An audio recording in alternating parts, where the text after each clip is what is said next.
Saga présente Les Oubliés, tome 1, Dernier jour, de Léna Jomaé, lu par Sylvie Pardon. Au contraire de l'utopie, la dystopie relate une histoire ayant lieu dans une société imaginaire ou impossible à vivre, pleine de défauts, et dont le modèle ne doit pas être imité. L'internaute. À celui qui m'a transmis sa passion de la lecture et de l'écriture, à mon grand-père. Ce qui m'intéresse, ce n'est pas le bonheur de tous les hommes, c'est celui de chacun. Boris Vian. Dernier jour. Prologue. Assise dans l'arbre, j'arrache un nouveau fruit en riant. Au-dessus de moi, Simon et Aurore m'imitent. Je croque dans la pêche, le goût doux et sucré coule dans ma gorge et le long de mon menton. « Tu es vraiment sale !» s'exclame Aurore en me jetant son noyau sur la tête. « Tu ne pourrais pas manger proprement ?» Je lui souris de toutes mes dents avant de mordre à nouveau dans la chair tendre et savoureuse. J'adore accompagner mes parents sur leur lieu de travail. Je le fais depuis que je suis toute petite. Au début, cela ne posait pas de problème à Monsieur Gabe, le propriétaire de la plantation Gabe. Nous grimpions dans les arbres, nous courions dans les rangs de fruits et légumes. Parfois même, son fils se joignait à nous. Mais depuis quelques années, Simon, Aurore et moi sommes obligés de nous cacher pour ne pas créer de problème à ma famille, et le dit fils ne nous jette plus que des regards hautains lorsque nous le croisons lors de sorties scolaires. Je regarde autour de moi. Dans le verger, les végétaux s'étendent à perte de vue. C'est d'ailleurs le seul moment de l'année où mes parents acceptent que nous venions, mes amis et moi, lors de la cueillette des pêches. Installés tout au fond de la plantation, dans un arbre à l'abri des regards de leur patron, nous nous goinfrons tous les matins avant de rejoindre nos camarades de classe au lac pour plusieurs heures de baignade. Cependant, aujourd'hui est un jour particulier. Nous sommes le 20 juin. Les vacances scolaires ont débuté hier et, à l'occasion des événements de demain, mes parents ne vont pas travailler cet après-midi. Je sais que je ne devrais pas réagir comme cela, mais je n'ai pas envie de passer ces quelques heures à la maison. Tout le monde va faire comme si de rien n'était, mais l'ambiance va être lourde et pesante. Le regard de Simon accroche le mien. Il me sourit tendrement avant de faire la moue. Son deuxième frère a le même âge qu'Anaïs, ma sœur. Ils sont donc tous les deux des participants à la rafle de cette année. La rafle. À cette évocation, mon poing se serre sur le fruit que je tiens encore dans ma main, mes doigts faisant craquer la peau pour s'enfoncer dans la chair. Je n'arrive toujours pas à comprendre ce système de rafle.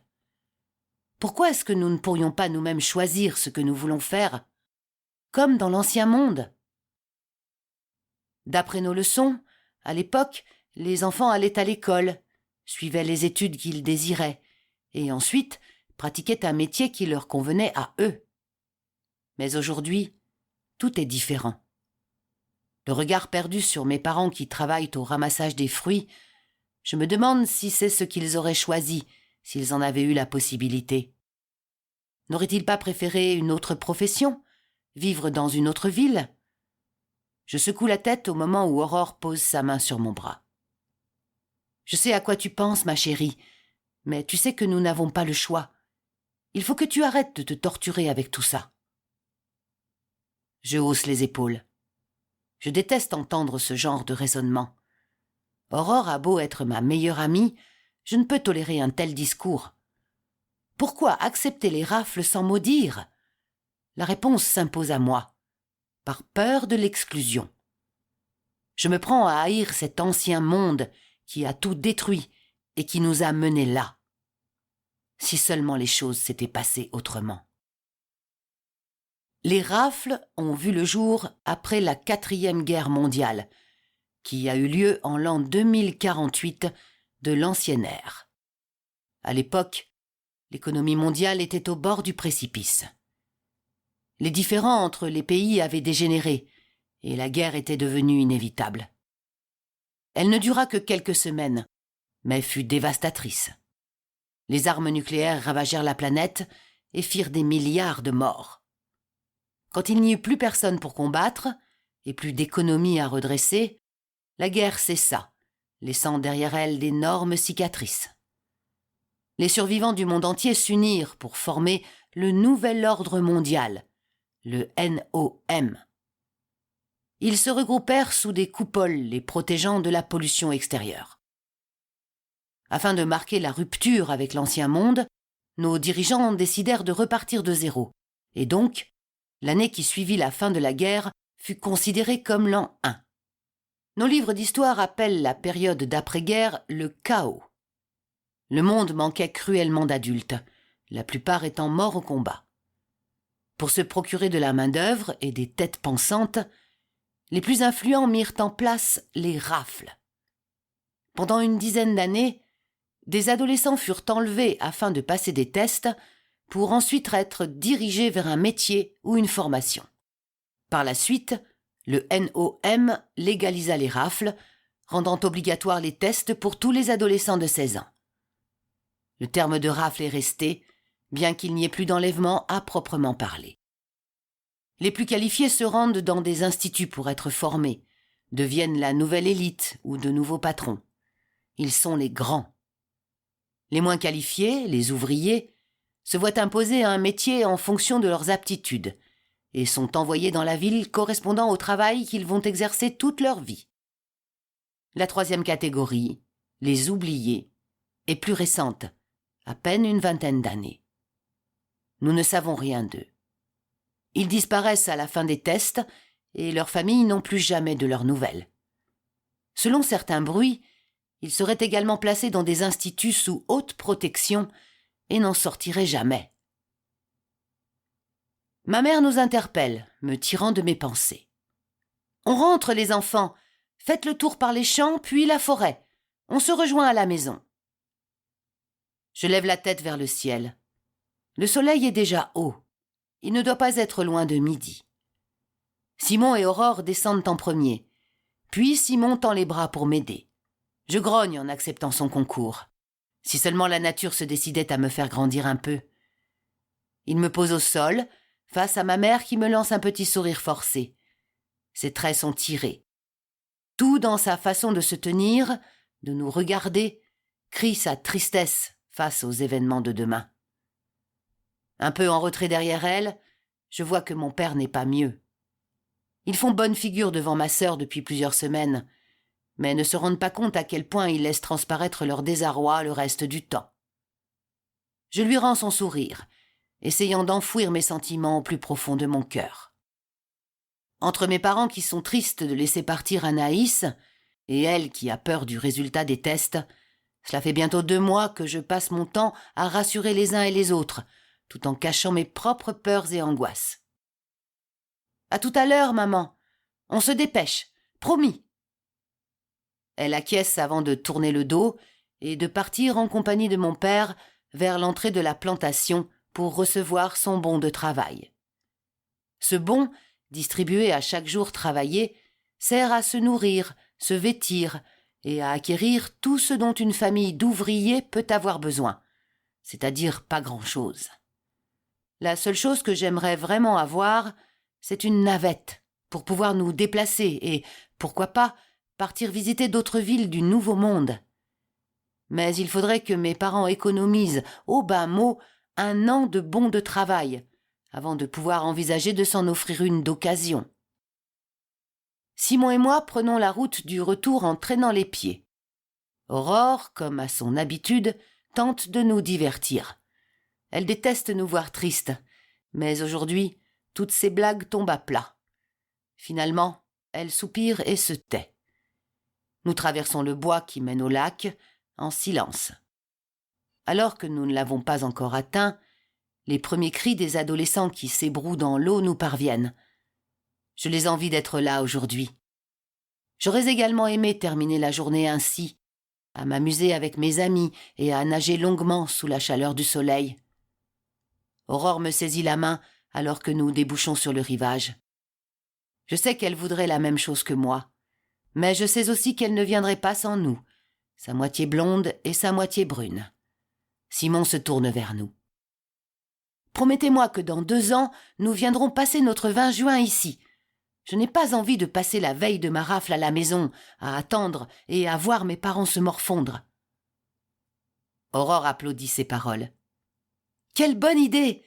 Faire comme si de rien n'était, jusqu'au bout. » Elle me reprend la main en sautillant.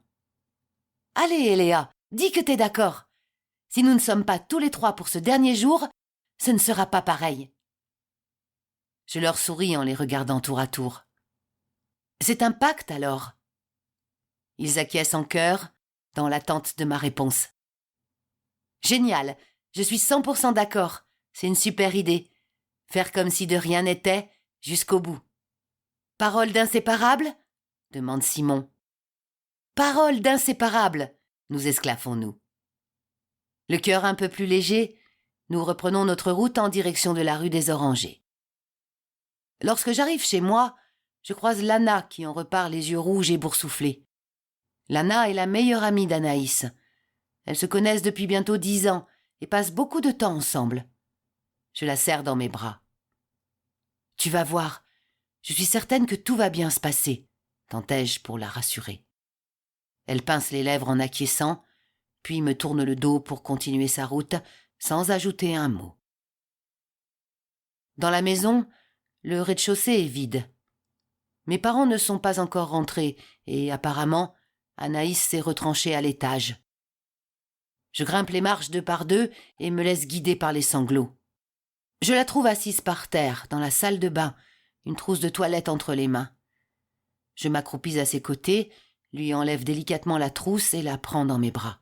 « Chut !» soufflai-je. « Allez, calme-toi. » Elle renifle contre mon épaule et son corps se remet à trembler sous l'assaut d'une nouvelle crise de larmes. Je lui caresse les cheveux, comme je l'ai fait de si nombreuses fois ces derniers jours, tout en la berçant tendrement. « Anaïs, calme-toi, s'il te plaît. Tu vas finir par me faire pleurer aussi. » Durant de longues minutes, je la laisse décharger sa tristesse sans rien ajouter de plus. Mon cœur est en miettes, et je dois serrer les dents à plusieurs reprises pour ne pas m'effondrer à mon tour. Je ne peux pas craquer, pas maintenant. Nous verrons demain, une fois qu'elle sera montée dans la navette et qu'elle aura disparu au coin de la rue. Petit à petit, ces hoquets s'espacent et les larmes finissent par se tarir. Je me redresse doucement pour imbiber un gant d'eau glacée et le lui poser sur les yeux. Les parents ne vont pas tarder, et ils sont suffisamment mal en point de leur côté pour te voir dans cet état. Elle acquiesce, renifle et déglutit difficilement. « J'ai tellement peur !» soupire-t-elle. « Anaïs, nous avons déjà eu cette conversation 1000 fois, grognai-je. De quoi as-tu peur, sérieusement ? Tu es forte et intelligente. Le NOM serait bien bête de t'affecter à autre chose qu'à un institut de grands. » Elle hausse les épaules en pressant le gant contre ses yeux pour les masser. « Je ne sais pas, Eléa. Quel niveau d'intelligence est nécessaire pour entrer dans un institut de grands ? Nous n'en savons rien. » Je soupire et m'assois à mon tour contre la baignoire. « Anaïs, tu en as vu des tas d'autres partir avant toi. Tu en connais qui sont en ce moment même en institut. Tu es plus intelligente que la plupart d'entre eux. » Je tais le point important des oubliés. Elle, comme moi, l'avons, quoi qu'il arrive, en mémoire. Elle se frotte une dernière fois le visage avant de baisser les mains et de jeter le gant dans l'évier. Ses yeux sont encore un peu rouges, mais au moins, ils ne sont pas enflés. De toute façon, nous ne pourrons pas faire mieux. Je n'ai pas envie de devenir ouvrière et de partir loin de la maison. Pour être une grande, oui, je peux accepter de vivre loin de vous, mais pour être ouvrière... » Elle ne termine pas sa phrase et je vois ses yeux s'emplir à nouveau de larmes. Je me relève, la saisis par la main et la tire vers moi pour l'obliger à se mettre debout. « Bon, allez, ça suffit, viens !» Je la traîne derrière moi jusque dans sa chambre. Il y a des vêtements partout. Sur le lit, sur son bureau, par terre. On dirait qu'une tempête a soufflé dans la pièce, dévastant tout sur son passage. Bien entendu, Son armoire, elle, est vide. Je me tourne vers ma sœur en fronçant les sourcils. « Qu'est-ce que tu as voulu faire au juste ?» Elle me lance un petit sourire triste. « Ma valise. » Je lève les bras au ciel. « Tu as l'intention de prendre tout ça ?» Je saisis son sac vide d'une main, pousse une des piles de vêtements du lit pour pouvoir le poser dessus. J'inspecte les habits d'un regard vide avant de me tourner vers elle en soupirant. « Tu as une idée de ce que tu dois emmener ?» Elle secoue la tête et se laisse tomber à côté du sac. « Non, aucune idée. Je comptais le faire avec maman. » Je m'installe à côté d'elle en croisant les bras. « J'ai rencontré Lana en arrivant, » finis-je par dire. Elle se mordit un instant les lèvres avant d'opiner. « Elle n'avait pas l'air en meilleur état que toi. » Elle hausse les épaules. « Vous vous retrouvez ici pour le départ ?» Elle secoue la tête. « Non, elle veut rester avec ses parents. » Au rez-de-chaussée, la porte d'entrée claque. Un bruit de pas se fait entendre dans l'escalier. Ma mère apparaît sur le seuil de la chambre. Elle a les yeux aussi rouges que ceux de ma sœur, mais toutes les deux font comme si elles ne voyaient rien. Son regard se pose sur nous, sur le sac, puis sur les tas de vêtements, et pour finir, un sourire se dessine sur ses lèvres. « Tu essaies de faire ta valise ?» Ma sœur opine en faisant la moue. Ma mère, dont le sourire s'élargit, fixe les habits qui recouvrent le sol de la chambre. Soudain, elle part d'un rire nerveux et incontrôlable. Mes lèvres s'étirent également, et je me retrouve bientôt à rire sans raison. Ma sœur, qui nous examine d'abord comme si nous étions devenues folles, finit par rendre les armes, et son rire rejoint les nôtres. « Tout va bien là-haut » s'exclame mon père depuis le bas des marches. Loin de nous calmer, sa question fait redoubler notre hilarité, et nous sommes incapables de lui répondre. Mes yeux pleurent, mon ventre me fait mal, mais je n'arrive plus à m'arrêter. Mon père passe la tête dans l'embrasure de la porte, le regard inquiet, surpris et enfin confus. « Ok, je vais vous laisser. » Sa tirade nous fait repartir de plus belle, et il nous faut de longues minutes pour arriver à nous maîtriser. Petit à petit, les rires de ma mère et de ma sœur se transforment, stoppant tout net les miens. Lorsque je sors de la chambre pour les laisser tranquilles, elles sont dans les bras l'une de l'autre, en larmes. Ce soir-là, le repas se fait quasiment en silence. Les seuls mots qui s'échangent sont entre mes parents et concernent essentiellement le travail et la belle récolte de pêche que la plantation Gab fera cette année. « À condition que les inséparables ne mangent pas tout », lance mon père à mon attention. Je souris pour la forme, mais le cœur n'y est pas. Ma mère essaie à son tour. Peut-être que grâce à la belle production de cette année, Monsieur Gab nous fournira des bons de travail bonus comme il le fait habituellement. Nous les mettrons de côté pour que tu puisses rendre visite à ta sœur si elle n'est pas trop loin. Anaïs renifle et sa lèvre inférieure tremble. Nous savons toutes les deux que la seule chance que nous avons de nous revoir dans les 2 ans qui arrivent serait qu'elle soit ouvrière à la Nouvelle Paris. Toutes les autres destinations nous condamneront à devoir attendre qu'elle ait fini sa formation, ou qu'elle ait, ou moi d'ailleurs, suffisamment de bons de travail pour pouvoir obtenir un ticket sur une des navettes de voyage entre coupoles. Je lui prends la main sous la table et la lui presse tendrement. Elle respire un grand coup, puis reprend une fourchette de purée noyée sous un jus de viande et de marrons. Après le repas, nous passons au salon. Lorsque 20 heures sonnent, la télévision se met en marche sur les informations du NOM. Les 20 minutes de l'émission sont essentiellement consacrées à la rafle. Le gouvernement nous rappelle pourquoi elle est nécessaire, tout en pointant du doigt l'histoire de l'ancien monde. Je connais le laïus par cœur. À force de l'entendre à l'école, au journal télévisé, à la maison, je pourrais réciter tout cela de mémoire. Le grand gouverneur s'exprime à son tour, pour apporter son soutien et souhaiter bon courage aux adolescents concernés. Pour la première fois depuis que je suis en âge de regarder le journal, son fils l'accompagne le soir de la déclaration de la rafle. Contrairement à son père, nous ne le voyons pas souvent, mais à chaque fois que c'est le cas, sa beauté me sidère. Il a des yeux et un regard qui vous transpercent de part en part. Je suis certaine que toutes les filles de son école lui courent après et qu'il s'en donne à cœur joie. Je rougis de penser à des choses pareilles, tout en serrant les dents devant ce garçon qui fixe la caméra d'un air tellement assuré. « Oh, mais c'est vrai que le fils du grand gouverneur a ton âge, Anaïs !»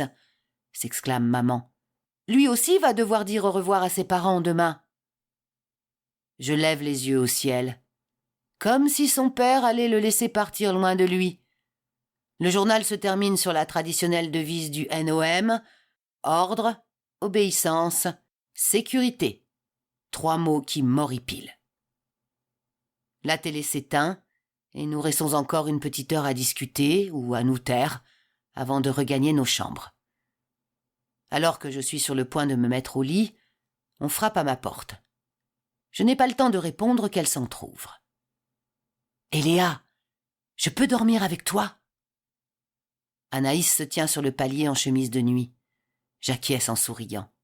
« Allez, viens là. Qui sait quand nous aurons l'occasion de dormir à nouveau ensemble ?» Nous nous couchons chacune d'un côté du lit et tentons d'attraper un sommeil bien difficile à trouver. Après une nuit très compliquée, maman vient nous réveiller sur les coups de 9h30. C'est exceptionnel de sa part, elle qui déteste que l'on fasse la grasse matinée. En regardant l'heure sur mon réveil, je me fais également la réflexion que cela doit faire un moment que ça la travaille de venir nous bouger. Il ne reste qu'1h30 avant que la navette passe chercher ma sœur. Nous descendons rapidement pour le petit déjeuner. Mes parents ont le visage fermé et j'ai moi-même bien du mal à avaler quoi que ce soit. Anaïs tourne et retourne sa cuillère dans son thé sans en prendre une seule gorgée. Mon père passe derrière elle et lui pose les mains sur les épaules. « Tout va bien se passer, ma grande. Et rappelle-toi que quoi qu'il advienne, nous serons fiers de toi. » Elle opine en baissant la tête. Sa main gauche posée sur son genou tremble. « Mais oui !» lance maman d'un ton faussement enjoué. « Regarde ton père et moi. Nous sommes ravis de notre rafle et du choix qui a été fait pour nous. Si nous n'avions pas tous les deux atterri ici, nous ne nous serions jamais rencontrés. » Ma mère a grandi à la Nouvelle-New York, tandis que mon père est originaire de la Nouvelle-Paris, qu'il n'aura finalement jamais quitté. « Et vous ne seriez jamais venus au monde toutes les deux, » conclut mon père en déposant un baiser sur la tête de ma sœur. Je grimace et repousse mon bol et mon assiette. J'ai définitivement perdu l'appétit. Je monte ensuite aider Anaïs à descendre ses affaires, puis nous nous installons tous ensemble dans le salon en attendant l'heure. Chaque minute qui s'écoule semble s'enfoncer un peu plus dans mon estomac. Les larmes que je me suis promis de ne pas laisser couler sont sur le point de s'échapper. Ma sœur, ma grande sœur va nous quitter. Ma sœur à qui je ressemble tant que tout le monde nous prend pour des jumelles. Lorsque ma tablette émet un bip pour m'avertir de l'arrivée d'un nouveau message, je suis tellement soulagée que quelque chose me distrait momentanément que je me jette littéralement dessus. C'est un message d'Aurore. « Coucou, ma moitié brune. Simon est avec moi. Nous voudrions passer dire au revoir à ta sœur, mais je ne sais pas si ça pose un problème ou pas. » Le 21 juin 248 à 10h41. Anaïs, qui lit par-dessus mon épaule, sourit. « Dis-leur de passer. Ça me fera plaisir de voir les inséparables une ultime fois avant de partir. » Elle s'étrangle sur les derniers mots et détourne la tête. Ma mère me regarde, interrogative. Simon et Aurore demandent à passer pour dire au revoir à Anaïs. C'est bien ce que j'avais compris. Elle me fait un pâle sourire. Dis-leur de venir. Ce n'est pas comme s'ils ne faisaient pas partie de la famille depuis 14 ans. Je la remercie du regard avant de répondre à Aurore. Eléa, mes parents et Anaïs sont d'accord. Venez vite, c'est étouffant ici. Le 21 juin 248 à 10h44. J'ai à peine appuyé sur « Envoi » que l'on frappe à la porte. Je glisse ma tablette dans la poche arrière de mon short et me rue à l'entrée pour ouvrir à mes amis. « Aurore me prend immédiatement dans ses bras. « Comment ça va ?» murmure-t-elle. Je hausse les épaules. « C'est dur. Je ne voulais pas pleurer, mais juste avant ton message, je n'en étais pas loin. Encore une fois, tu me connais tellement bien que tu savais que j'aurais besoin de vous. » Elle me regarde d'un air entendu avant de s'avancer dans la maison pour saluer mes parents. Simon me presse à son tour contre son cœur, puis nous suivons Aurore. Entre les effusions des bonjours et des au revoir, le temps passe vite. Et rapidement, trop rapidement, mon père interpelle tout ce petit monde. « Anaïs, il est l'heure, ma chérie. » Je lève la tête sur l'horloge. 10h56. La navette arrive dans 4 minutes. Une boule nette au fond de ma gorge et dans mon ventre. Des taches noires dansent devant mes yeux. Ma sœur va partir. Mon père attrape le sac. Je saisis Anaïs par un bras, ma mère la prend de l'autre côté et nous sortons dans l'allée. La navette est déjà au début de la rue. Elle glisse lentement à 50 cm du sol. Nous nous avançons jusqu'au trottoir. D'autres familles sont sur le bord à attendre. Tout le monde s'embrasse, se serre dans les bras. Nous entendons des sanglots, des soupirs. Sur le pas de leur porte, les parents d'Aurore nous interpellent et nous font un petit signe. Caroline, sa mère, a les yeux rouges et se les tamponne avec un mouchoir. La navette arrive à notre hauteur. Elle s'arrête, se pose, la porte s'ouvre. Un agent en descend, un listing à la main. « Qui part aujourd'hui ?» nous interroge-t-il. Ma sœur lève une main tremblante. « Bien, approchez. Votre nom, prénom et date de naissance, s'il vous plaît. » Elle fait quelques pas dans sa direction. « Anaïs !» Sa voix se casse. Elle se racle la gorge avant de recommencer. « Anaïs Gilban.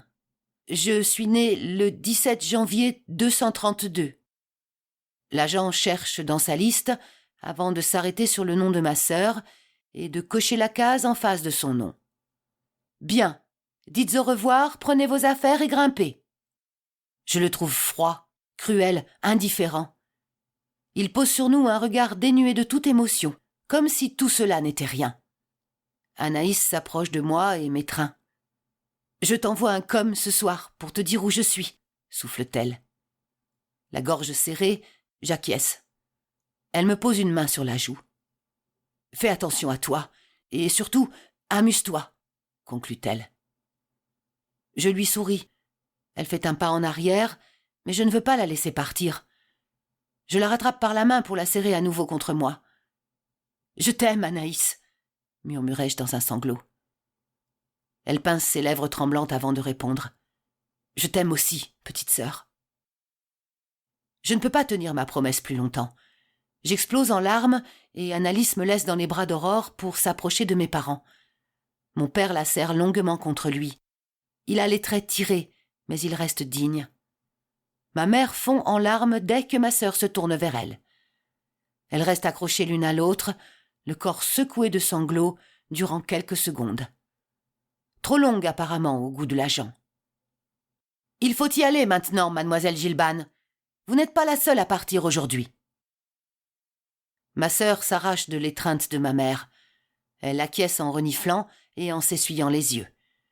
Elle dépose un dernier baiser sur la joue de maman, attrape son sac et grimpe dans la navette. Les portes se ferment, la navette décolle du sol, mes larmes coulent. Anaïs, une main posée contre la fenêtre, nous fait un signe d'adieu. Puis la navette avance, trop vite, pour finir par disparaître à l'angle de la rue. Clara, la Nouvelle New York, le 20 juin 248. Gabriel. Coucou ma Clara, ce soir, je ne peux que penser à toi. J'aurais tant aimé passer te dire au revoir aujourd'hui. Malheureusement, ça n'a pas été possible. Je pars demain pour ma rafle. J'appréhende un peu. J'espère que tout se passera bien. Tu vas tellement me manquer. Je sais que tu le sais déjà, mais je voulais te le redire. Je t'aime. J'espère pouvoir rentrer durant ces 2 ans pour te faire une visite surprise. Prends soin de toi, sois sage. Bisous. Le 20 juin 248 à 20h30. J'arrête ma tablette, les larmes aux yeux, Gabriel par deux mains. Mon cœur saigne. J'aurais aimé lui dire au revoir de vive voix. Par écrit, les mots ne veulent pas sortir. Demain, c'est promis, quand ils auront de nouveau un sens, je lui enverrai un message. Lorsque j'éteins la lumière ce soir-là, je ne trouve pas le sommeil. Je pleure durant de longues heures, la tête enfouie dans mon oreiller pour ne pas que ma mère m'entende. Comment vais-je faire pour survivre pendant 2 ans sans lui ?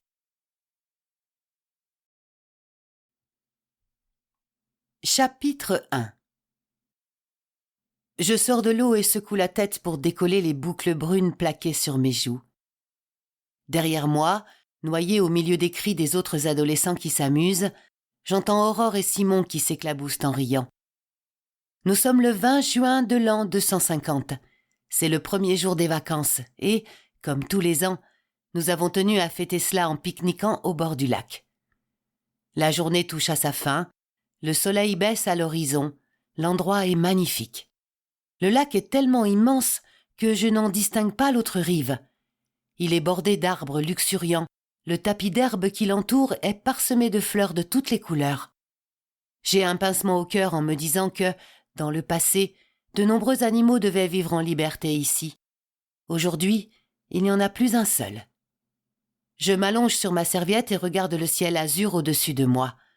Nous sommes le 20 juin et j'ai 16 ans, tout comme mes amis. Je repense à ce même jour de l'année dernière. Nous avions alors 15 ans et tout était différent. Même si nous savions qu'un décompte commençait pour nous, la journée avait été magnifique et les vacances qui avaient suivi, magiques. Comme si c'était les dernières. C'étaient les dernières. Je ferme les yeux et songe de nouveau à toutes ces années, toutes ces vacances que nous avons passées ici. Les fous rires, les parties de cache-cache dans les bois, les promenades en vélo sur les berges du lac, les batailles d'eau. Du plus loin que je me souvienne, Aurore et Simon ont toujours été là avec moi. Ma gorge se serre et je me redresse en secouant la tête. Je regarde autour de moi, nous sommes les seuls de notre âge.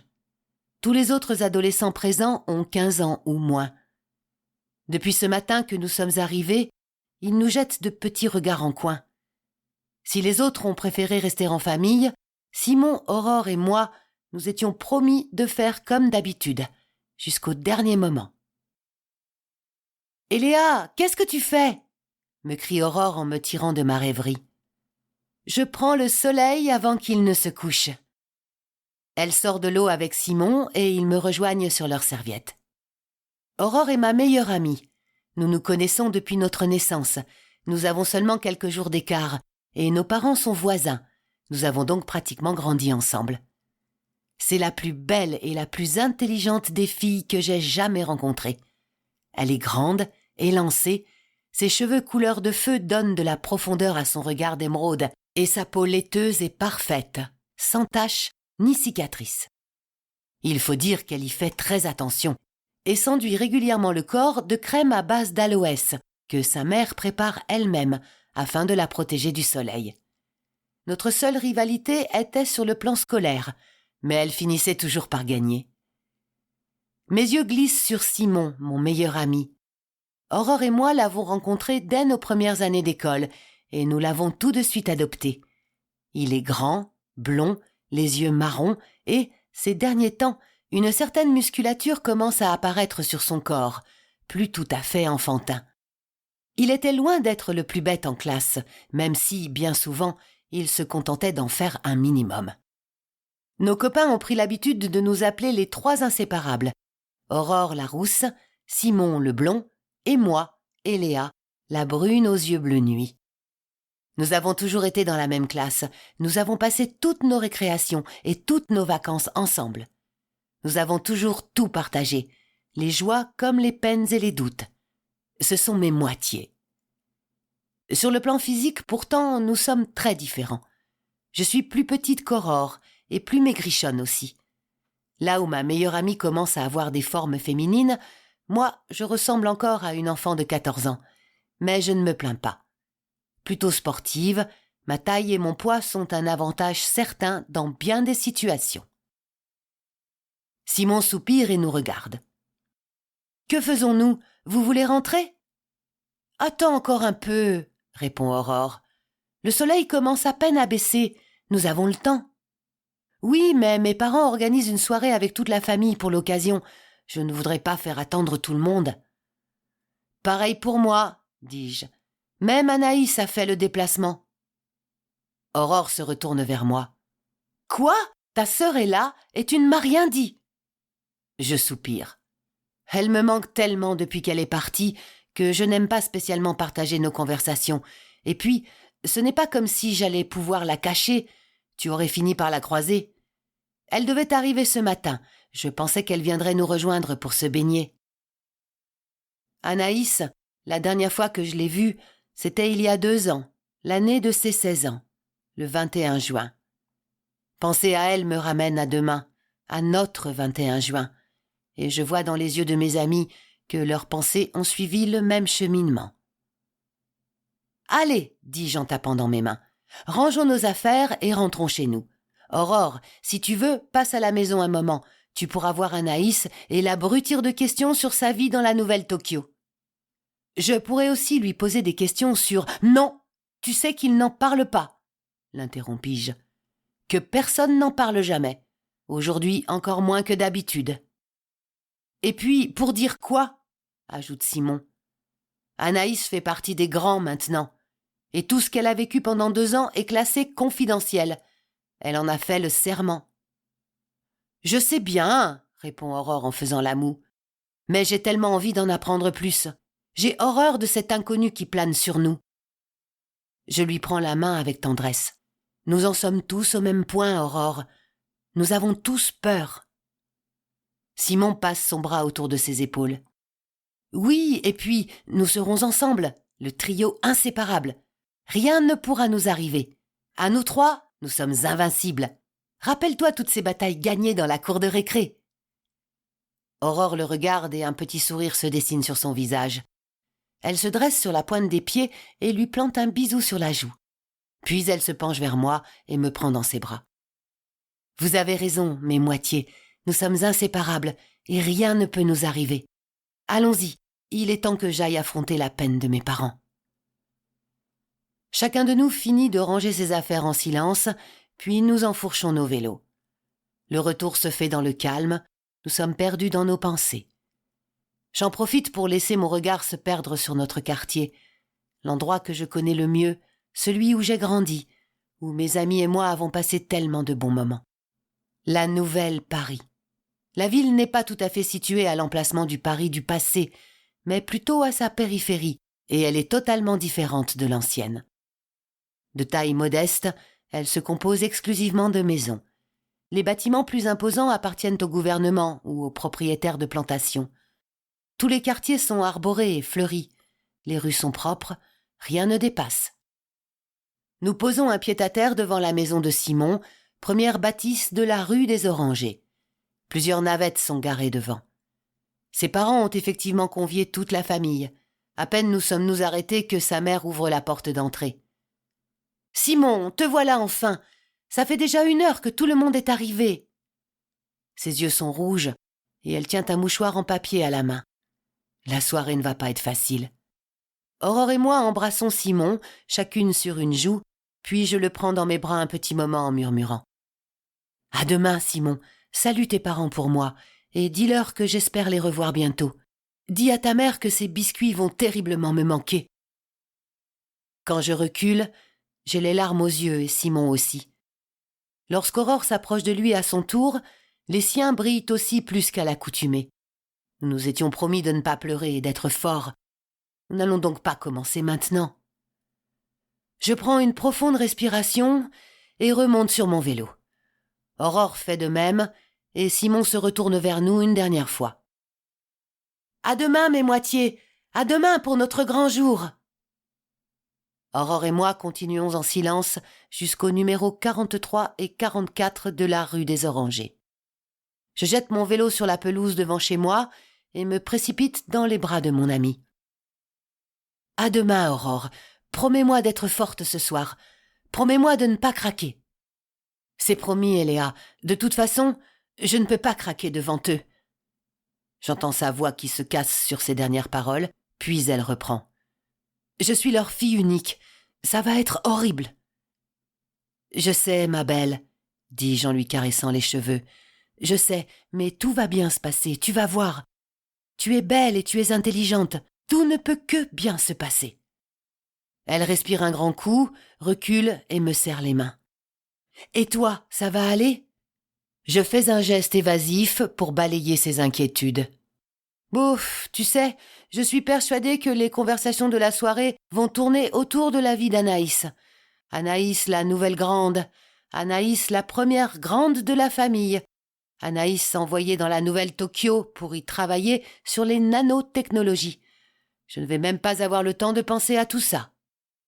Et Léa, regarde-moi. » Je lève la tête vers mon amie et mon regard accroche le sien. « Tu n'es pas plus bête que ta sœur. Il n'y a aucune raison que ton avenir soit différent. Bientôt, tes parents auront 2 fois plus de motifs d'être fiers. » Je la serre une dernière fois dans mes bras, puis je recule d'un pas décidé. « Merci, Aurore. Merci d'être mon amie. Merci d'être ma moitié. À demain pour notre grand jour. » Elle m'embrasse sur la joue, et quand elle se redresse, elle lance. « À demain pour la rafle. » Demain, le 21 juin. Journée mondiale de la rafle.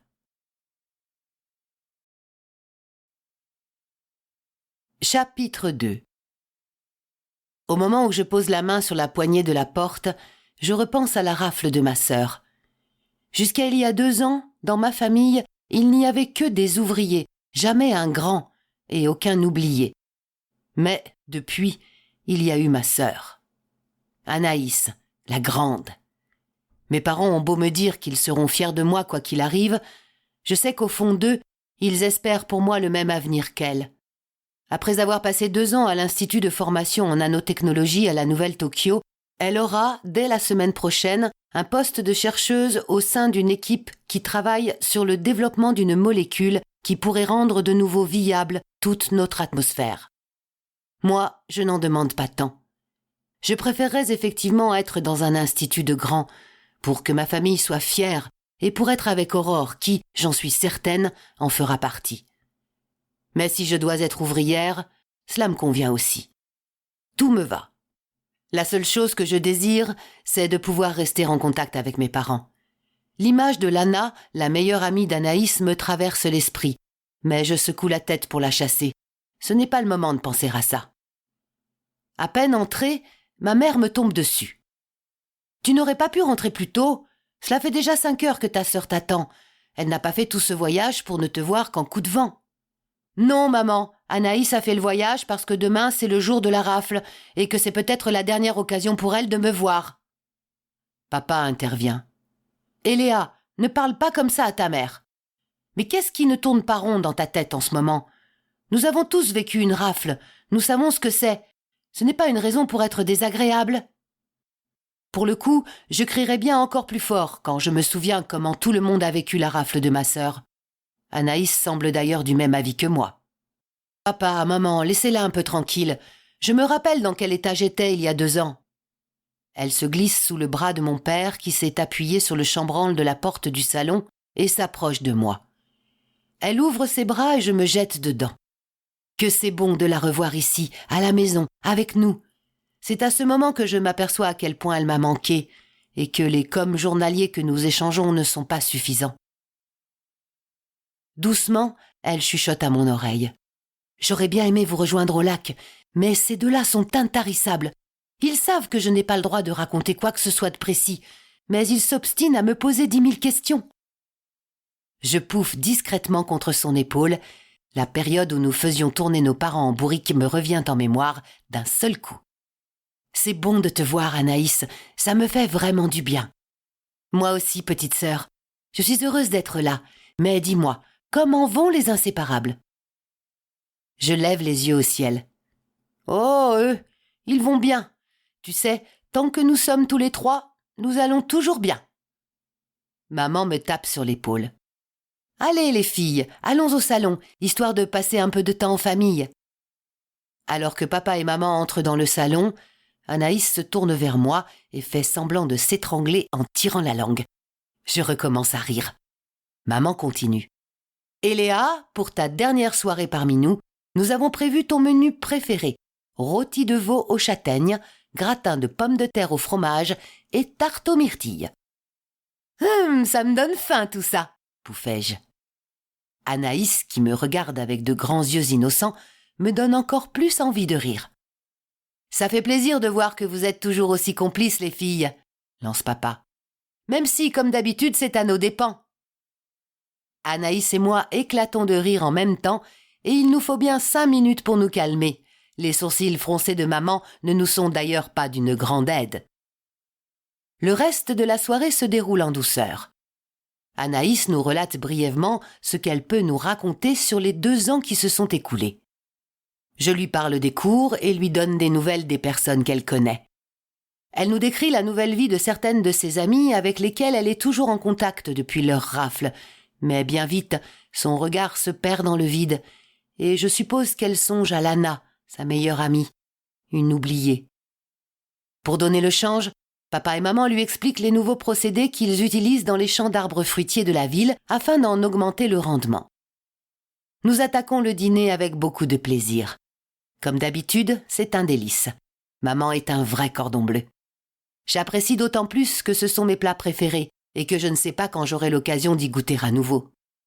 À cette idée, je perds un peu l'appétit, mais Anaïs, qui sent mon malaise, me serre brièvement la jambe et me fait un petit sourire qui chasse mon angoisse. Nous retournons ensuite dans le salon où, comme tous les soirs, la télé se met en marche toute seule à 20h. Je serre les mâchoires. Les informations me sortent par les yeux. C'est toujours la même chose. Les louanges du NOM et de ce qu'il a accompli et fait pour nous depuis la 4e Guerre mondiale. En ce 20 juin, comme tous les ans, les nouvelles tournent autour de la rafle. Nous voyons des images en direct de la nouvelle Tokyo, où il est déjà 4 heures du matin et où le lieu de rassemblement est déjà prêt à accueillir les adolescents. Je suppose qu'il en va de même ici, mais je préfère ne pas y penser. Le grand gouverneur prend la parole pour encourager les jeunes à faire leur maximum lors des épreuves de demain, et je soupire en me passant une main sur le visage. Si au moins tout le monde pouvait arrêter de parler de ça. Avant la fin du journal, une sonnerie retentit à l'antenne. C'est le signe de l'annonce des exclus de la semaine.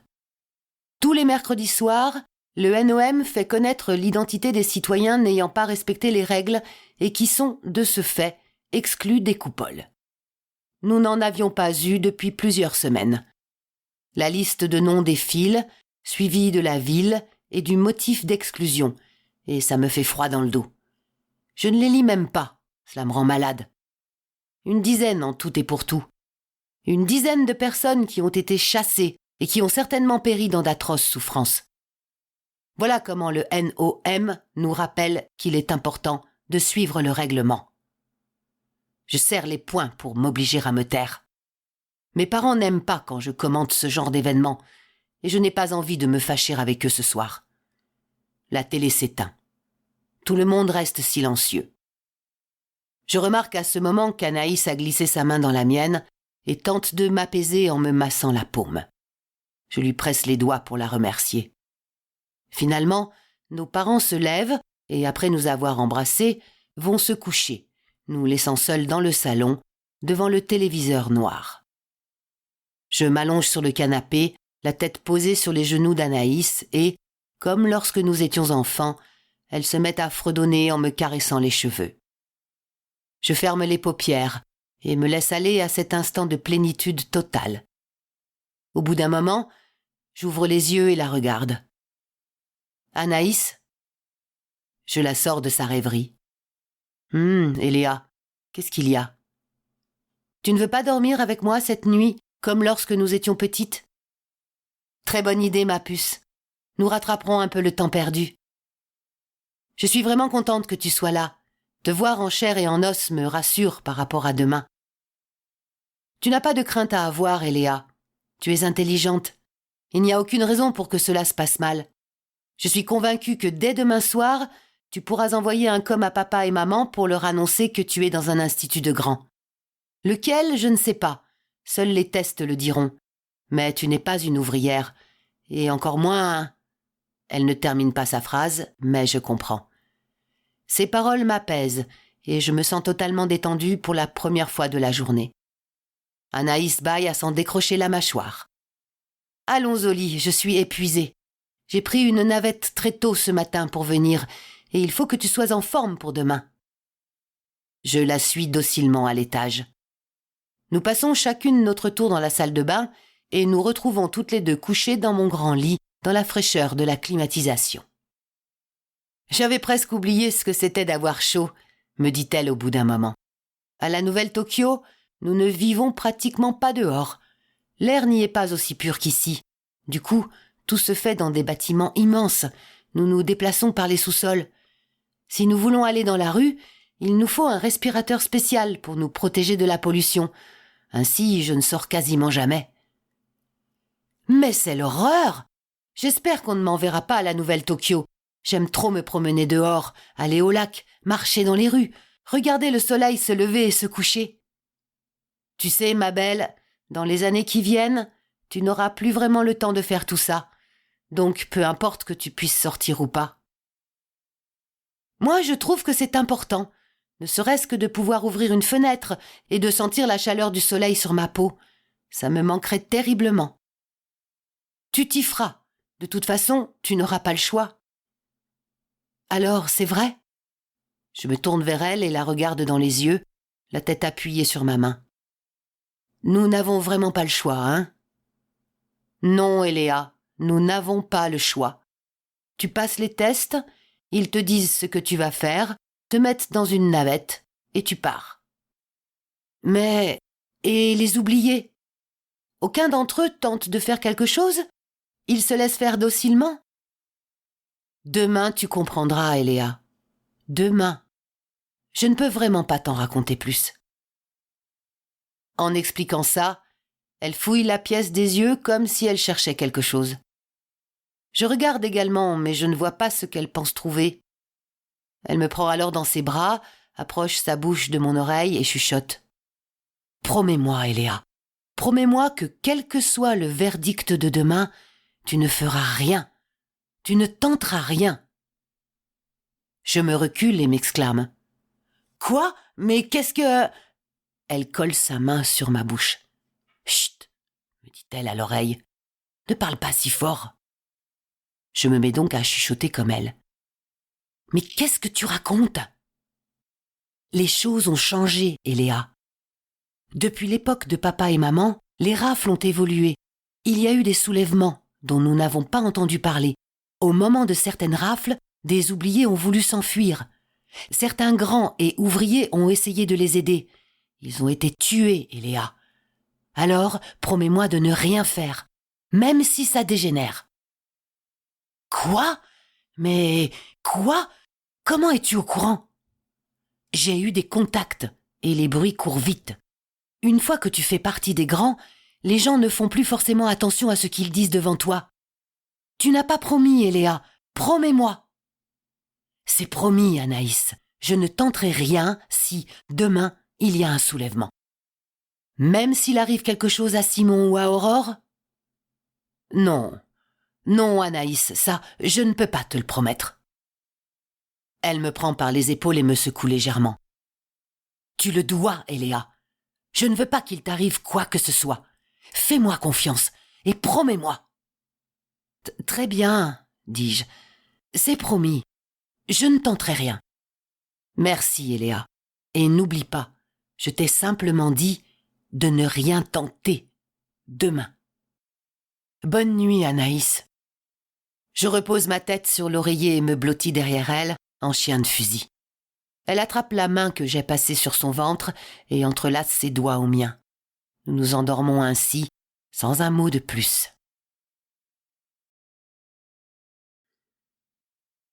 Chapitre 3. Le lendemain, je suis tirée du sommeil par l'alarme stridente de mon réveil. Mais quelle idée de l'avoir oubliée! Ce sont les vacances, et je n'ai aucune obligation de me lever, sauf... Et voilà que tout me revient d'un seul coup en mémoire. Si, cette année j'ai une bonne raison de quitter mon lit. C'est à mon tour de subir la rafle. Anaïs bouge à côté de moi. « Eléa, je t'en prie, éteins-moi ce réveil. » J'arrive tant bien que mal à extirper mon bras de sous mon oreiller et à l'arrêter. Les événements de la journée à venir commencent à faire monter en moi une angoisse sourde. Je me tourne sur le dos et tente de respirer régulièrement pour me détendre. Anaïs me caresse le bras avec tendresse.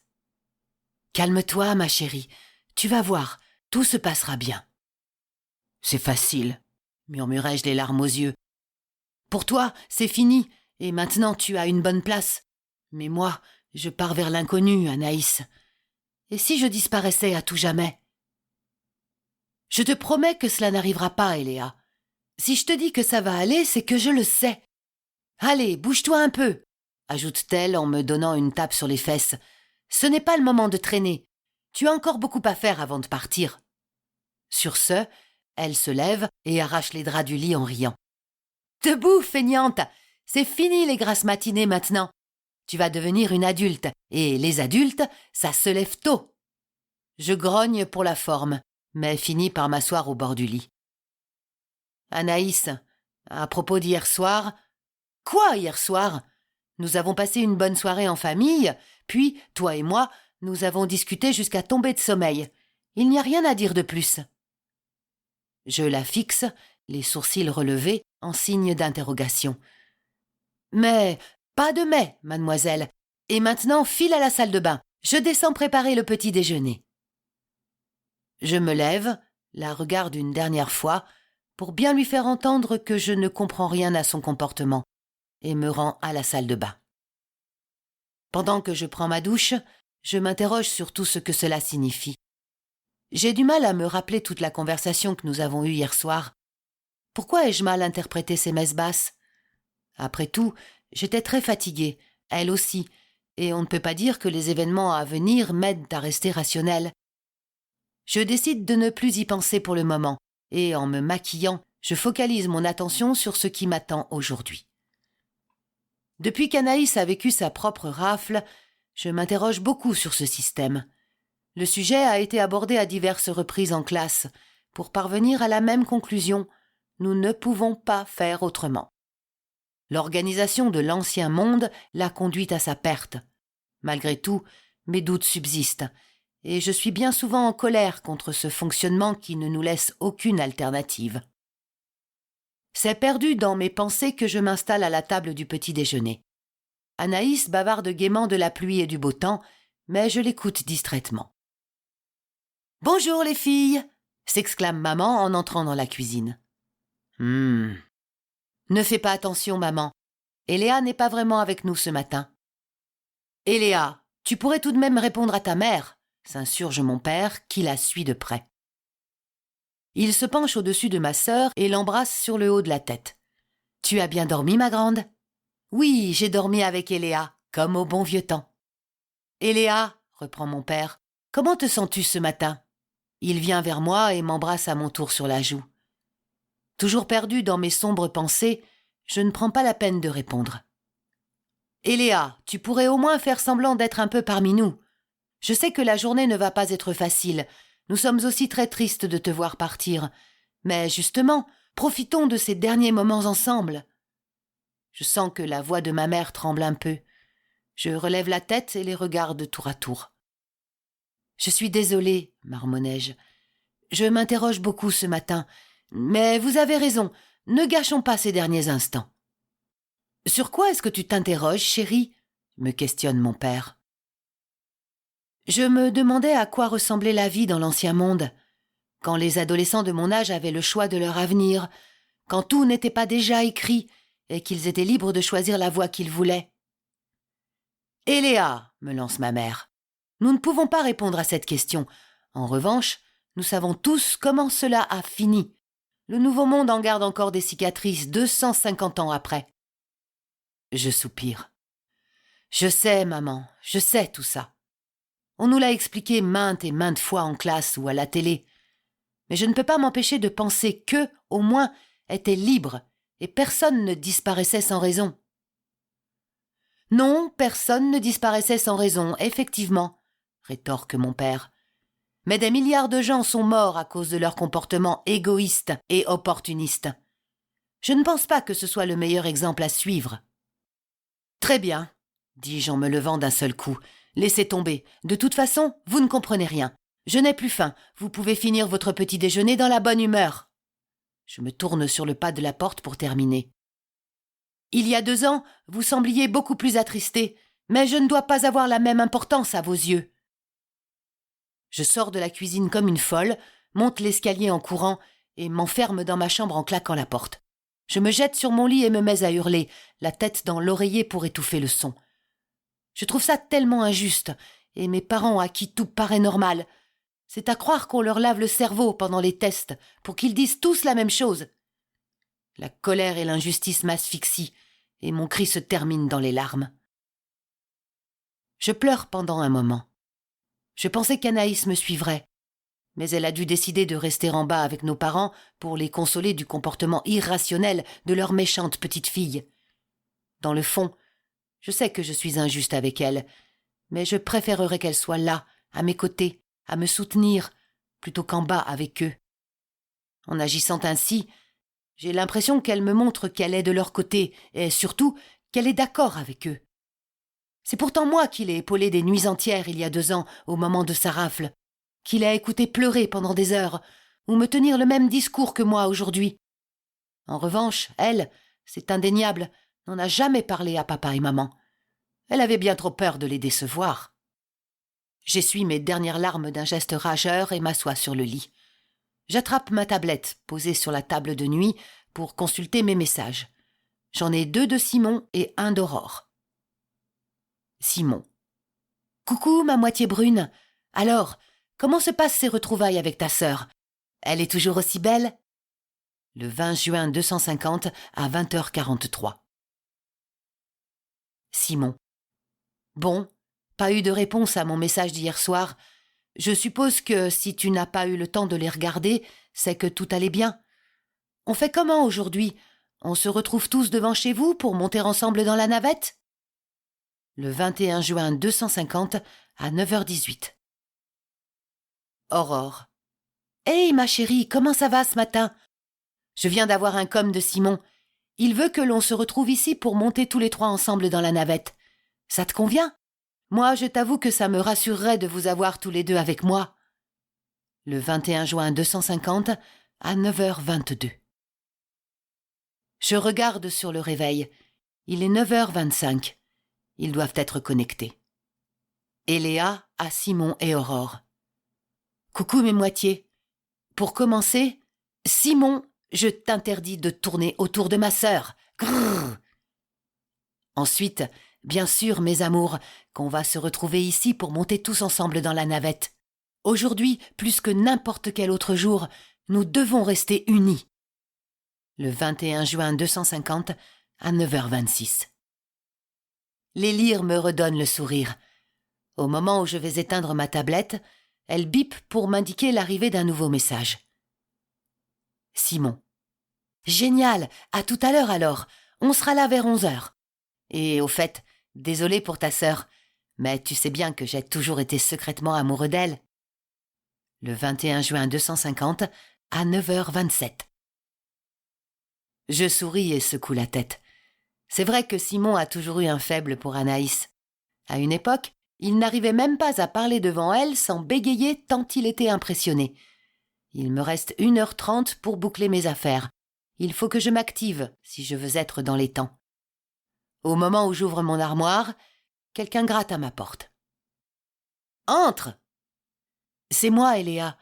Tu as besoin d'un coup de main ?»« Non, c'est bon. Laisse tomber et retourne t'occuper des parents. » Écoute, je ne pouvais pas partir en courant derrière toi.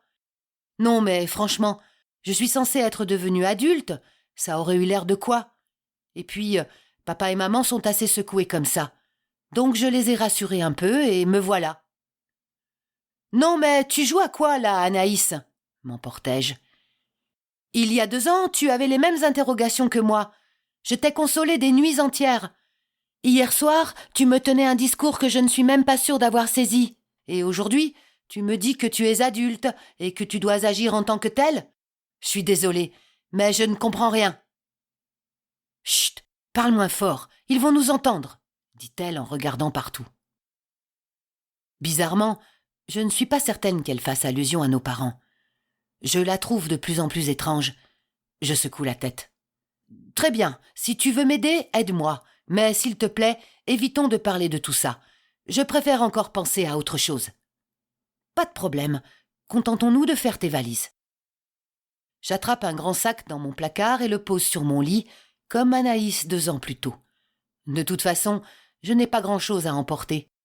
Soit je vais en institut et les vêtements me seront fournis pendant 2 ans, ainsi que tout ce que je pourrais avoir besoin, soit je pars pour une autre ville, afin de prendre mes fonctions dans un métier quelconque, et, s'il me manque quelque chose, je pourrais toujours demander à papa et maman de me l'envoyer. Soit je disparais à tout jamais, et je ne sais pas trop ce que je dois emmener pour cela. Tu peux aller dans la salle de bain et remplir ma trousse de toilette avec tout ce que tu estimes nécessaire ? D'accord, ne t'inquiète pas, je m'en charge. Elle me tourne le dos et sort de la chambre. Je retourne vers le placard et commence à faire le tri dans mes vêtements. Je me décide pour tous mes sous-vêtements, on n'en a jamais assez à mon avis. Puis, je prends 3 de mes pyjamas favoris, dans lesquels je me sens bien et qui ne me font pas ressembler à un sac à patates. Enfin, je sélectionne 4 pantalons, 5 t-shirts, 3 pulls, ma veste préférée, et je pousse même jusqu'à prendre 2 robes et 3 shorts. Au moment où je balance le tout dans mon sac, Anaïs revient avec la trousse de toilette et me la tend. Je t'ai pris ta brosse à dents et ton dentifrice, ton maquillage, ton parfum, un gel douche et des lingettes démaquillantes. Où que tu ailles, tu devrais avoir accès à tout ça, mais au moins, tu seras tranquille pour quelques jours. J'emmène des serviettes de toilette, tu crois ? Prends-en une, mais c'est pareil, tu devrais en trouver sur place. Je sors de la chambre et me rends dans la salle de bain pour récupérer une serviette. Au passage, j'en profite pour attraper mon shampoing qu'Anaïs a oublié. À mon retour, je la retrouve assise sur mon lit, la tête dans les mains. « Qu'est-ce qu'il y a ?»« Non, rien. Ne t'inquiète pas. J'ai juste un peu mal à me rendre compte que c'est ton tour. J'espère qu'ils ne t'enverront pas trop loin de moi. Je n'ai pas envie d'attendre encore 2 ans avant de te revoir. » Moi non plus, je n'ai pas envie d'attendre encore 2 ans. Mais, excuse-moi, j'espère vraiment que je ne serai pas envoyée dans la nouvelle Tokyo. Je suis désolée, mais ne pas pouvoir sortir à l'air libre quand j'en ai envie, c'est tout simplement inimaginable pour moi. Oui, c'est une de nos différences. Moi, je suis tellement bien dans mon labo que je ne fais pas attention à tout ça. Jusqu'à hier, je ne m'étais même pas aperçue que cela faisait une éternité que je n'avais pas mis les pieds dehors. Tes affaires sont prêtes ? Oui, dis-je en mettant la serviette et le shampoing dans le sac. J'attrape également ma tablette que je cale dans une des poches de côté. Je suis prête. Anaïs s'approche de moi et me prend dans ses bras. Descendons voir papa et maman. Il reste à peine 45 minutes avant que la navette ne passe te chercher. Je prends le sac d'un côté, elle de l'autre, et nous regagnons le rez-de-chaussée ensemble. Nous trouvons nos parents assis dans le salon. « Tu as fini de préparer tes affaires ?» me questionne maman. D'accord, elle a envie de faire comme s'il ne s'était rien passé tout à l'heure. Ça me convient très bien. Oui, Anaïs m'a aidée. Comme ça, je suis assurée de ne rien avoir oublié. C'est très gentil de ta part, Anaïs, réplique papa, qui n'ose pas me regarder dans les yeux. Anaïs et moi nous asseyons dans les fauteuils en face de nos parents. Nous restons là, tous ensemble, à discuter comme si de rien n'était pendant 30 longues minutes. À 10h45, on sonne à la porte d'entrée. Je me précipite pour ouvrir et découvre mes 2 moitiés sur le seuil. Je leur saute dans les bras tant je suis soulagée de les voir. L'ambiance à la maison devenait vraiment lourde. « C'est aussi horrible chez toi que chez nous ?» me demande Simon. « Tu ne peux pas savoir. J'en venais presque à espérer que la navette arrive pour que tout ça finisse au plus vite. »« C'est pareil chez moi, » ajoute Aurore. « Depuis ce matin, personne n'ose parler ou se regarder. Je n'en peux plus. »« Simon, Aurore, venez me faire un câlin, bande d'ingrats !» crie Anaïs qui apparaît derrière moi dans l'entrée. « Un câlin ! lance Simon en me repoussant presque sur Aurore. Mais bien sûr, tout de suite, ma belle. Il se tourne vers moi et me décoche un clin d'œil qui me fait grincer des dents. Eh oui, Eléa, il va falloir que tu t'habitues au fait que Simon sera toujours amoureux de ta sœur, me souffle Aurore. Elle me pousse légèrement sur le côté et rejoint Simon et Anaïs qui sont déjà en train de s'étreindre. Burk. Mais c'est que vous avez grandi, s'exclame Anaïs en reculant pour mieux les contempler. Et toi, Simon, tu ressembles de plus en plus à un homme. Tu vas en faire tourner des têtes. À ces mots, je regarde ma sœur d'un peu plus près et me rends compte pour la toute première fois qu'elle n'a peut-être jamais été aussi indifférente à Simon que je le pensais. La légère rougeur sur ses joues me le confirme. Reberk. Pour moi, Simon est comme un frère. Alors, imaginer Anaïs avec lui, c'est au-dessus de mes forces. Aurore me jette un coup d'œil entendu. Elle aussi l'a remarqué.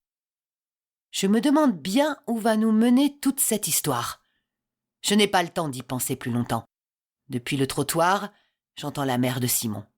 « Simon, Aurore, Eléa, il est l'heure. La navette vient d'entrer dans la rue. » Je me retourne vers Anaïs. « Tu veux bien prévenir papa et maman ?»« Oui, sors, je vais les chercher, et je demande à papa d'amener ton sac. »« Merci. » Je prends Simon par une main, Aurore par l'autre, et je marche sur la pelouse jusqu'au trottoir. Elle est effectivement là, toute blanche, au début de la rue. Ses panneaux solaires brillent sur le toit. Je sens la main d'Aurore se raidir dans la mienne. Au même instant, sa mère éclate en sanglots, suivie de très près par celle de Simon. « Ok, il va falloir gérer », nous annonce Simon. Il me lâche la main et rejoint sa mère. « Ça va, maman, tout va bien se passer. Ce n'est pas comme si j'étais le premier de tes enfants à partir pour les tests.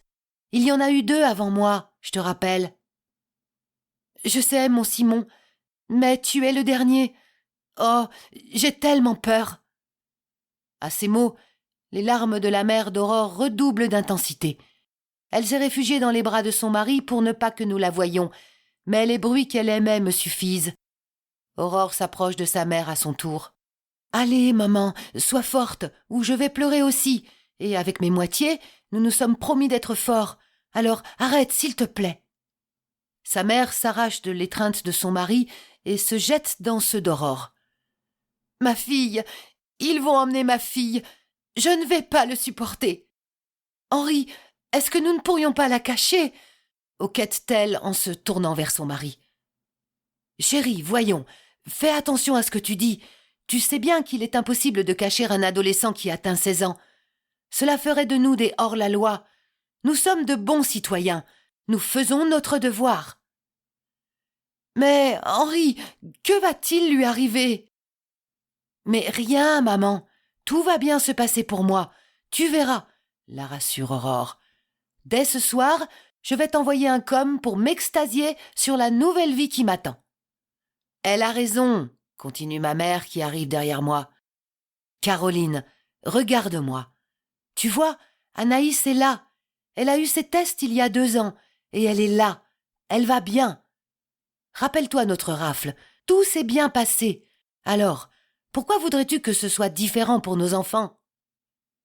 La mère d'Aurore prend une grande respiration pour se calmer et s'essuie les yeux.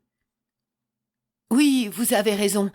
C'est juste que c'est ma fille unique, donc je perds un peu la tête, » ajoute-t-elle avec un petit sourire. Le temps que tout le monde se calme, la navette arrive à notre niveau. Mes parents me prennent dans leurs bras en me donnant leurs dernières recommandations. « Je t'aime, Eléa, » me souffle maman en me serrant fort sur son cœur. « Moi aussi, maman. Envoie-nous un com ce soir pour nous dire où tu es, » renchérit papa. « C'est promis. Dès que je suis installée, je vous en envoie un. » J'embrasse Anaïs une dernière fois et me rapproche de la navette. Aurore, Simon et leurs parents respectifs m'attendent déjà devant la porte. Simon est en train d'épeler son nom, son prénom et sa date de naissance à l'agent qui gère la montée dans la navette. Il embrasse encore une fois sa mère, donne une accolade à son père et monte sur la première marche. Aurore fait de même et grimpe à la suite de Simon. C'est mon tour. Eléa Gilban. Je suis né le 14 février 234. L'agent cherche dans sa liste. Pendant les 30 secondes que cela dure, je me mets à espérer qu'il ne me trouve pas et qu'il me dise de rentrer chez moi. Très bien, allez-y, montez. Au moment où je pose mon pied sur la première marche, Anaïs m'interpelle. Eléa, attends! Elle s'approche de moi et me prend dans ses bras. Doucement, elle me glisse à l'oreille. Rappelle-toi ta promesse. Ne fais pas de vagues. Aujourd'hui, tiens-toi tranquille. Je me recule et la fixe droit dans les yeux. Promis. Je rentre dans la navette à mon tour. Simon et Aurore sont assis sur les premières places, à côté de la fenêtre dont nous pouvons voir nos parents. Je les rejoins et, comme à mon habitude, je m'installe sur les genoux de Simon. Je regarde par la fenêtre mes parents, ma sœur, les parents de mes amis, en songeant que c'est peut-être la dernière fois que je les vois. Mon cœur se serre quand je pose la main sur la vitre pour leur dire au revoir. À ce moment, l'agent lance. « Tout le monde est là, allons-y !» La navette décolle lentement du sol et s'élance.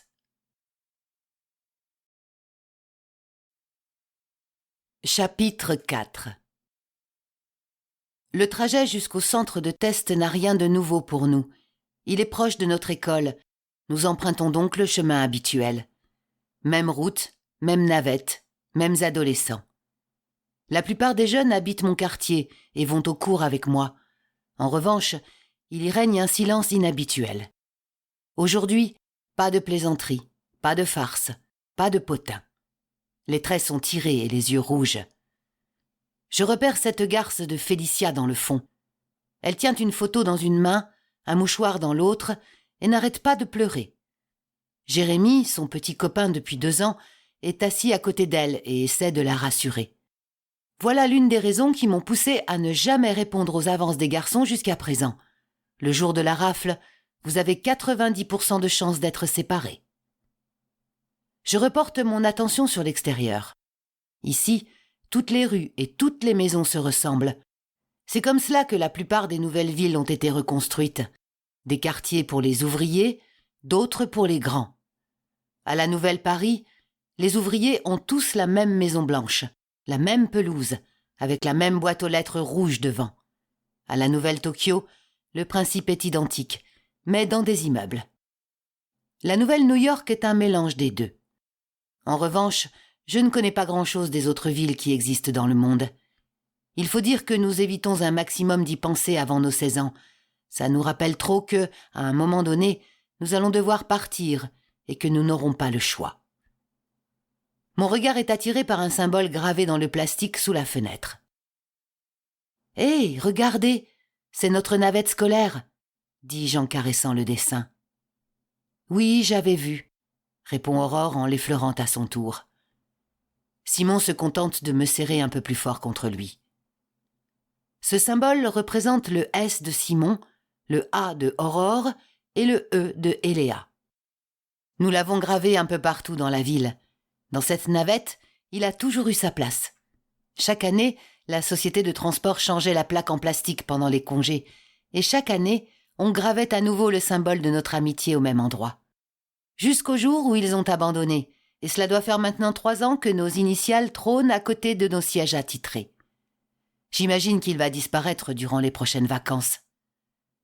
Nous avançons désormais dans l'artère principale. Dans moins de 5 minutes, nous serons arrivés.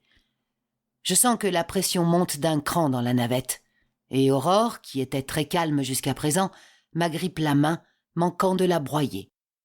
Aïe! Désolée, Eléa, mais je suis légèrement anxieuse. Simon retire son bras droit qu'il avait passé autour de ma taille pour enserrer les épaules d'Aurore afin de l'approcher de nous. Nous restons blottis les uns contre les autres en silence jusqu'à ce que la navette s'arrête devant l'immense grille du centre. Lorsqu'elle commence à pivoter lentement, Aurore se dégage de notre étreinte et se rapproche pour essayer de mieux voir. « Est-ce que vous avez déjà eu l'occasion d'apercevoir le centre ?» nous demande-t-elle. « Non, jamais. » Simon secoue également la tête pour stipuler que lui non plus. « Il paraît que c'est immense, » ajoute-t-il. Nous nous taisons et approchons nos 3 visages de la fenêtre. Derrière la grille, on devine une vaste cour bétonnée et en arrière-plan, un bâtiment gigantesque, entièrement vitré. Tellement haut que, de ma place, je n'en vois pas le toit. Le soleil, déjà presque au zénith dans le ciel, se reflète sur les vitres et illumine la cour d'une lumière un peu surnaturelle. L'agent prend la parole, nous tirant de notre contemplation.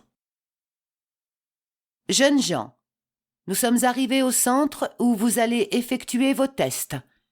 Pour commencer, vous aurez le droit à une collation afin de tenir jusqu'à ce soir. Vous serez environ 500 cette année. Je vous invite donc à respecter les consignes pour que tout se passe bien et vite. Lorsque la navette se sera posée, je vous demande d'en sortir dans le calme. Laissez vos sacs ici. Ils seront redirigés vers votre nouvelle destination dès la fin des tests. Une fois dehors, attendez les instructions. » Tout le monde se lève et va se ranger dans l'allée centrale. Aurore, Simon et moi sommes en tête de file.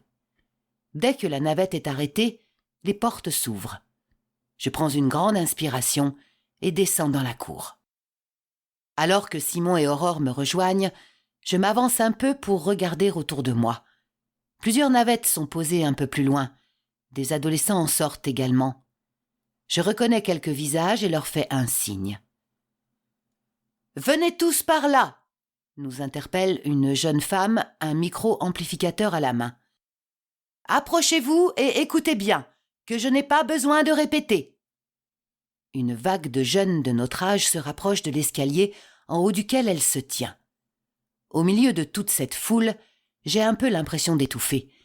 Elle attend que tout le monde soit rassemblé face à elle pour reprendre. « Comme un agent vous l'a déjà expliqué, nous allons vous servir une collation avant de commencer. » Nous espérons que vous avez apprécié cet aperçu. Pour continuer à écouter ce livre audio sur Google Play Livres, utilisez le lien dans la description de la vidéo.